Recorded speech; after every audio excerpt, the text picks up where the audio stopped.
अस्सलाम वालेकुम रहमतुल्लाहि व बरकातुहू। आज बच्चों का एसएसएलसी के बच्चों का हॉल टिकट डिस्ट्रीब्यूशन डे था। ये हर साल हम एग्ज़ाम के 2 या 3 दिन पहले हम करते हैं। अल्हम्दुलिल्लाह हर साल हम पेरेंट्स को बुलाकर कुछ नसीहत देकर ये हॉल टिकट डिस्ट्रीब्यूट करते हैं, लेकिन इस साल रमज़ान रहने के वजह से और ताक़तें चलने की वजह से ये पेरेंट्स को बुलाना इस बार मुश्किल होगा, क्योंकि रिस्पांस पेरेंट्स की तरफ से बहुत कम आने के इम्कानात थे। इस वजह से हमने पेरेंट्स मीटिंग नहीं बुलाई, बल्कि हम क्या किए, बच्चों को बुलाकर आज हॉल टिकट डिस्ट्रीब्यूट किए। हॉल टिकट डिस्ट्रीब्यूट करने के वक्त अल्हम्दुलिल्लाह सारे टीचर्स ने आज बहुत सारा इन्फॉर्मेशन बच्चों को दिया, एग्जाम कैसे लिखना है, क्या करना है, सारा इन्फॉर्मेशन दिया। अब मैं यहाँ पर आपके सामने एक छोटा ये साल का पूरा यादा प्लस आगे क्या करना है इसके बारे में इन्फॉर्मेशन आप लोगों को देने वाला हूँ। इंशाल्लाह गौर से सुने और आखिर तक ये वीडियो देखें इंशाल्लाह। एसएसएलसी की बैच की शुरुआत इस साल 11 अप्रैल 2025 पर हुई। जिस दिन से हमने क्लासेस को स्टार्ट किया तभी से अल्हम्दुलिल्लाह बच्चों के सारे सब्जेक्ट 6 सब्जेक्ट हमने पढ़ाने स्टार्ट किए। अल्हम्दुलिल्लाह अल्लाह के फजल और करम से हमने अक्टूबर 22 तक पूरा सिलेबस कंप्लीट कर लिया। करने के बाद हमने बच्चों की प्रिपरेटरी स्टार्ट किए। प्रिपरेटरी प्लान करने से पहले हमने एक प्लानर बनाया। प्लानर के अंदर हमने क्या किया कि सारे सब्जेक्ट्स के चार्ट्स बनाए, लेसन और उसका यूनिट टेस्ट, मार्क्स, और साथ ही साथ हमने बनाया कि सिग्नेचर। ये बनाकर बच्चों को हमने हैंड ओवर किया। करने के बाद बच्चों ने लेसन का नाम लिखकर उसका यूटी यानी हर लेसन होने के बाद उसके आखिर में बच्चे टेस्ट देते हैं। टेस्ट देने के बाद कितने मार्क्स स्कोर किए बच्चे, वो मार्क्स यहाँ पर डाले हमने। डालने के बाद क्या किया हमने, टीचर्स का सिग्नेचर लिया। सिलेबस कंप्लीट करने के बाद बच्चों के हमने प्लानर बनाकर यूटी कंप्लीट करने के बाद हमने दिसंबर 2 से बच्चों की प्रिपरेटरी स्टार्ट किए। बच्चों की प्रिपरेटरी हमने बेहतरीन तरीके से प्लान किए। इस साल हमारा प्लान था कि 7 प्रिपरेटरी तक हम बच्चों के एग्जाम लिखाएं, लेकिन हमें मार्च 10 तक वी हैव एंडेड विथ 6 प्रिपरेटरीज।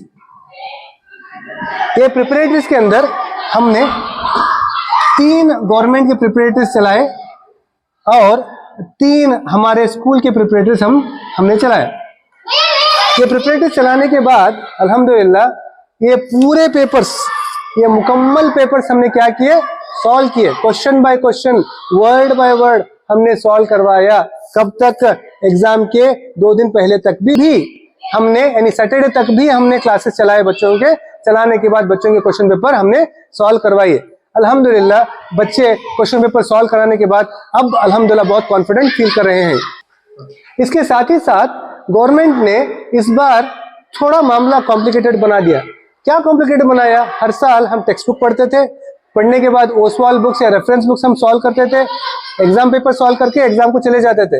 लेकिन इस साल गवर्नमेंट ने और एक कॉन्सेप्ट लाया जिसका नाम है LBA, लर्निंग बेस्ड असेसमेंट। हर चैप्टर के लिए इन्होंने क्वेश्चंस दिए, मल्टीपल क्वेश्चंस दिए और उसके सॉल्यूशंस भी दिए। देने के बाद हमें और एक चैलेंज आकर ऐड हो गया इस साल, text book, reference book, question paper जो हर साल हमें सॉल्व करते थे, उसके साथ साथ इस साल हमें LBA भी सॉल्व करने की हालत आ गई, जिस वजह से बच्चों को स्टडीज क्या होगी, थोड़ा इस साल ज्यादा हो गई, थोड़ा हैवी हो गई, क्योंकि LBA सॉल्व करना था। LBA एक आसान चीज नहीं है। LBA बहुत लॉन्ग और एलॉबरेटेड क्वेश्चन आंसर्स है जिसे बच्चे याद करना है। अल्लाह का फजल और करम है, हमारे टीचर्स बच्चों पर मेहनत किए। अल्लाह का फजल और करम है, हमारे बच्चे जैसे हम मेहनत किए, हमारे साथ मेहनत किए। इवनिंग क्लासेस अटेंड किए, सैटरडे के क्लासेस अटेंड किए, बच्चे हॉलीडेज के क्लासेस अटेंड किए। करने के बाद सारे टेक्स्ट बुक, सारे क्वेश्चन पेपर्स, रेफरेंस बुक, उसके साथ साथ अल्हम्दुलिल्लाह बच्चों ने LBA भी मुकम्मल किया। ये अल्लाह का फजल और करम है, पूरा LBA मुकम्मल कर लिए बच्चे। करने के बाद बच्चे प्रिपरेटरी एग्जाम लिखने के बाद थोड़ा कॉन्फिडेंट फील करना स्टार्ट कर दिए। बच्चों के एनुअल रिजल्ट अच्छे लाने के लिए हमने और एक थोड़ा प्लान किया कि बच्चों की प्रिपरेटरी एग्जाम के अंदर हम जानबूझकर बच्चों के मार्क्स कट करते चले। मैं बोलना चाहता हूं कि जहां पर 4 मार्क्स आ सकते हैं बच्चों को, हमने और चेक किया कहां पर स्पेलिंग मिस्टेक है, वर्ड का मिस्टेक है, वहां पर 4 की जगह 3 मार्क्स दिया, ताकि बच्चे थोड़ा और पर्टिकुलरली और परफेक्ट पढ़ सके। ये वजह से हमने उनके मार्क्स भी कट किए। इसका फायदा क्या हुआ अल्हम्दुलिल्लाह कि बच्चे एग्जाम जब आगे के प्रिपरेटरी 5, 6 लिखे तो अल्हम्दुलिल्लाह परफेक्ट लिखे, अल्हम्दुलिल्लाह पक्का लिखकर है, अल्हम्दुलिल्लाह उनके रिजल्ट्स भी 5 और 6 के अच्छे आकर हैं अल्हम्दुलिल्लाह। इतना ही काफी नहीं था कि गवर्नमेंट से 4 मॉडल पेपर रिलीज हुए, गवर्नमेंट से 4 मॉडल पेपर रिलीज हो गए और गवर्नमेंट वालों ने कहा कि ये 4 मॉडल पेपर इंपॉर्टेंट है। और देखने की ये बात है कि ये चारों मॉडल पेपर डिफरेंट है और इसके अंदर कोई क्वेश्चन मैचिंग नहीं है और कोई पैटर्न सिमिलर नहीं है। ये बच्चों पर और थोड़ा सख्त गुजरा कि 4 मॉडल पेपर हमें सॉल्व करना है और कोई भी पेपर कोई सेम पैटर्न का मॉडल का नहीं है। तो हमारे पास अब चैलेंज आ गया कि 6 preparatory papers plus 4 model papers, इसके साथ साथ हमें और चैलेंज आ गया कि इसके साथ साथ प्लस LBA, ये हमारे लिए चैलेंज आ गया।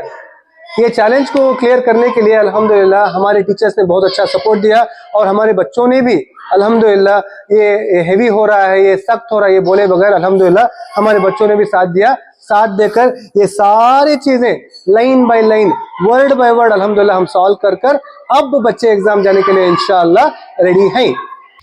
इंशाअल्लाह ये 18 मार्च से रमजान के रोजों के दौरान ही बच्चों के एग्जाम शुरू हो रहे हैं इंशाअल्लाह। पहला सब्जेक्ट इंग्लिश है, वो 125 मार्क्स को रहने वाला है। पहला सब्जेक्ट इंग्लिश है, 125 मार्क्स के लिए रहने वाला है। इसके अंदर ऑलरेडी ये बच्चे अच्छे एग्जाम्स लिखकर इनके इंटरनल मार्क्स ले चुके हैं, इंटरनल मार्क्स हम डाल चुके हैं। अब बचा मार्क्स 100 मार्क्स और 100 मार्क्स का अब क्या करना है, बच्चों को पेपर लिखना है। बच्चों ने अपनी कैपेसिटी के हिसाब से पढ़ा है। अब मेरी माँ बाप से दरख्वास्त है कि प्लीज बच्चों को ज्यादा सवाल ना करें। दूसरी बात यह है कि अपने बच्चों को प्लीज दूसरों के साथ कंपेयर ना करें। देखिए अल्लाह ताला ने हर एक बच्चे को उसकी खूबी अता फरमाई है। देखिए हमारे हाथ के 5 उंगलियां बराबर नहीं है, सबकी खूबी अलग अलग है, सबके काम अलग अलग है।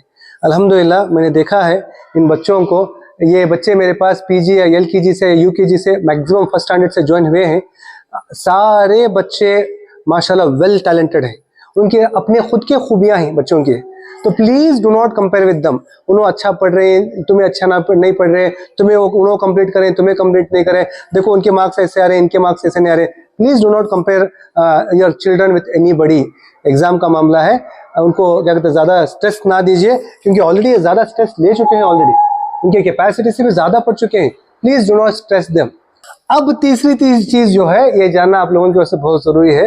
देखिए इंडिया में जो एग्जाम्स होते हैं वो मेमोरी बेस्ड एग्जाम होते हैं, मतलब कि सोशल, इंग्लिश, साइंस या है नहीं क्या तो और डिफरेंट सब्जेक्ट जो हैं, लैंग्वेजेस भी हैं, बाय हार्ट करना है।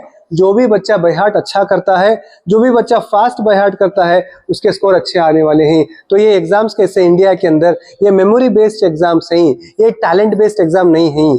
तो प्लीज आपसे दरख्वास्त है कि अपने बच्चों को अंडर एस्टिमेट ना करें, अपने बच्चों को अच्छा रिजल्ट नहीं ला रहा ये मत बताएं, क्योंकि आपके बच्चे की कैपेसिटी अलग है। ये जो बच्चे हैं ये 2050 के बच्चे हैं। 2050 में दुनिया बदलने वाली है। AI, आर्टिफिशियल इंटेलिजेंस, रोबोटिक्स, ये चीजें आगे बढ़ने वाले हैं। दुनिया के अंदर हाईएस्ट डिग्री, हाईएस्ट मार्क्स ये रहने के बावजूद भी आगे क्या पूछने वाले हैं, आगे दुनिया के अंदर टैलेंट, नॉलेज और वो किस तरीके से पाक तरीके से काम कर सकता है, मैनेजमेंट, इवेंट मैनेजमेंट, ये बिजनेसेस आगे आने वाले हैं, इसमें बच्चे कमाने वाले हैं, इनको ये जॉब्स को ज्यादा सैलरी मिलने वाली है। तो प्लीज जो माँ बाप अपने बच्चे कमजोर पढ़ रहे हैं, ये सोच रहे हैं, प्लीज अपने बच्चों को अंडर एस्टिमेट मत कीजिए, उनको गुस्सा मत कीजिए, छोड़ दीजिए, उनको एग्जाम लिखने दीजिए। लिखने के बाद इंशाल्लाह जो भी रिजल्ट आता है उसके बाद उनके टैलेंट के हिसाब से इंशाल्लाह आप उनका फ्यूचर डिसाइड करेंगे। इंशाल्लाह उसमें मैं भी आपको गाइड करूंगा, मैं भी आपको हेल्प करूंगा। लेकिन अब एग्जाम होने तक प्लीज अपने बच्चों को कुछ भी तंग मत कीजिए। चौथी चीज जो इंपॉर्टेंट है, हॉल टिकट का मसला जो था, हमने हॉल टिकट तो बच्चों को दिया है। प्लीज बच्चों के हॉल टिकट 3 जेरोक्स करें। एक हमने कलर जेरोक्स दिया है, वो उनके कार्डबोर्ड के साथ हमेशा जमकर रहना जरूरी है। दूसरा एक प्रिंट काट कर बच्चे के माँ के हाथ में, बच्ची या बच्चे के माँ के हाथ में दे दीजिए, वो सेफ रखेंगे। तीसरा प्रिंट आउट आप कहीं पर जेरोक्स करके घर में एक या आपका शोकेश है या हॉल में कहीं पर सेफ जगह है वहां पर रख दीजिए। कहीं पर हॉल टिकट मिस हो जाता भी है तो इंशाल्लाह बच्चों को लेने के वास्ते आसानी हो जाएगी इंशाल्लाह। तो 5वीं चीज, प्लीज नोट कीजिए, रमजान का महीना चल रहा है, रमजान ही में कहते हैं एग्जाम शुरू होने वाले हैं, तो हो सकता है बच्चे सो जाए, सहरी करके नमाज पढ़कर सो जाए, लेकिन फिर भी आप प्लीज क्या करें कि बच्चों को जगाएं, जगाकर एग्जाम हॉल में एग्जाम शुरू होने के 1 घंटे पहले ही आप क्या करें, बच्चों को तो एग्जाम हॉल पर छोड़ दें। इसका ख्याल रखें। लास्ट टाइम एक बच्चे तो एग्जाम से पहले सो गई, सोने की वजह से तो एग्जाम अटेंड नहीं कर पाई, फिर हमारा फोन आया, बच्ची जाको तो 11 बजे एग्जाम लिखने के बाद अल्हम्दुलिल्लाह हिंदी पेपर था, वो बच्ची 95 मार्क्स ले ली। अभी एक आधा घंटा एक्स्ट्रा टाइम मिल जाता तो 100 आउट ऑफ 100 मार्क्स आ जाता था। तो प्लीज केयर लें, क्या केयर लें कि बच्चों को जगाएं, जगाकर प्लीज एग्जाम हॉल तक ले जाकर बच्चों को छोड़कर आ जाएं। चीज जो इंपॉर्टेंट है, 6th thing that is very important, गौर करें कि कल आप जाकर एग्जाम का सेंटर का नाम आपके बच्चों की हॉल टिकट में मौजूद है, प्लीज जाएं, जाकर क्या करें कि एग्जाम का सेंटर देख कर आए, एग्जाम सेंटर कहाँ है, कौन सा आसान रास्ते से जाना, कैसा जाको तो जल्दी पहुंच सकते हैं, ये सब चीजें थोड़ा गौर से तो देख कर आ जाएं। वॉशरूम वगैरह है नहीं, चेक करें। अगर मौका मिला एग्जाम हॉल में नंबर डाल को ही, तो हॉल भी देख कर आ जाओ, एग्जाम के दिन जाने के बाद बच्चों को टेंशन ना हो सके। 7वीं चीज जो है बच्चों का, प्लीज एग्जाम के दौरान 2 वीक्स एग्जाम चलने वाले हैं ऑलमोस्ट, तो प्लीज एग्जाम के दौरान बच्चों की तबीयत का ख्याल रखें। बच्चों को कोल्ड चीजें, आइसक्रीम वगैरह को क्या कहते हैं, जूस वगैरह रमजान के वक्त में या इफ्तार के बाद प्लीज ना दें। खाना भी बेटर खाना दें। अगर तबीयत खराब होती है तो इमीडिएट डॉक्टर को दिखाएं, टैबलेट्स वगैरह लें, ताकि बच्चों की तबीयत ठीक रह सके, बच्चों की हेल्थ अच्छी रहे तो एग्जाम्स अच्छे होते हैं। अल्हम्दुलिल्लाह ये बार बहुत अच्छी मेहनत कर पाए बच्चे और टीचर्स। इंशाअल्लाह हमारी उम्मीद है इस साल बच्चों के रिजल्ट बेहतर आने वाले हैं करबल को। प्लीज आप भी दुआ करें, माँ बाप की दुआ बच्चों के हक में कबूल होती है इंशाल्लाह। तहज्जुद का वक्त है, बेहतरीन महीना है रमजान में, कैसे भी हमें तहज्जुद करते हैं इंशाल्लाह सहरी के वास्ते। तो आप क्या करें कि प्लीज तहज्जुद की 2 रकात नमाज पढ़ें, पढ़कर बच्चों के मामले में दुआ करें कि अल्लाह ताला उनको आउट ऑफ आउट रिजल्ट आए। उनके बच्चों की कैसी तकलीफ रहे तो भी, बच्चों की कैसी मेंटल कंडीशन रहे तो भी, स्टडी की कंडीशन कैसी रहे तो भी अल्लाह ताला उसे आसान कर दे, कर बच्चों का अच्छा रिजल्ट लाए। इसके बारे में खास कर दुआ कीजिए इंशाल्लाह। मैं भी दुआ करूंगा इंशाल्लाह, आप भी दुआ कीजिए। अल्लाह ताला से दुआ है कि अल्लाह ताला बच्चों के रिजल्ट्स को आसान फरमा दे। जो भी एग्जाम के अंदर क्वेश्चंस आने वाले हैं, अल्लाह ताला उन्हीं क्वेश्चंस के आंसर्स बच्चों को पढ़ने की तौफीक अता फरमाए। जो भी बच्चे पढ़कर जाते हैं वही क्वेश्चन एग्जाम में आकर बच्चों को आसानी से लिखकर बच्चे तो टॉप और टॉप, कर्नाटक में पूरा टॉप लाने के अल्लाह हमारे बच्चों को तौफीक अता फरमाए। हमारे बच्चे बहुत मेहनत कर चुके हैं, अल्लाह ताला उनके सारे मामलात को आसान फरमा दे और उनके वालिदैन को खुश होकर दूसरों को क्या कहते हैं अपने बच्चों के अच्छे रिजल्ट की खुशखबरी देने वाला बनाए। आमीन सुमा आमीन। दावाना अनिल हम्दुलिल्लाह रब्बिल आलमीन। अस्सलाम वालेकुम रहमतुल्लाहि व बरकातुहू।